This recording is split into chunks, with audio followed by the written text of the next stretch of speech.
we can use the FMS to change frequencies.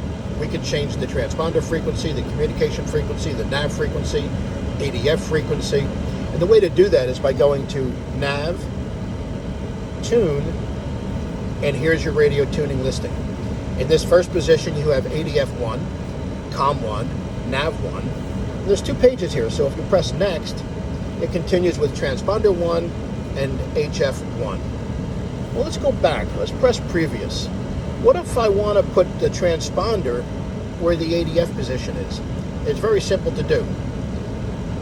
You would go Nav, Next, Maintenance, Next, Setup, Radio Configuration, and you see where it says ADF1? Well, I want to change that type. I don't want ADF in there, I want transponder. So if I hit type, there's transponder 1. And if I hit it again, I can also put, I don't like these touch pads, I could put COM1, whatever I want. There's ADF1 again. And as I said, I want to put transponder 1 in that position. So if I hit type, I find what I want.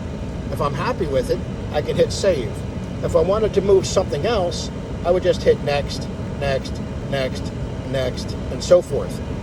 In this case, all I want to do is change that upper left position. I want to replace ADF1 with transponder 1, which we did, and all we need to do now is press save. Once I do that, if I go to Nav, Tune, transponder 1 is in that position. We changed transponder a lot, we changed COM1 a lot, we changed NAV1 a lot. It's rare that we have to do anything with ADF.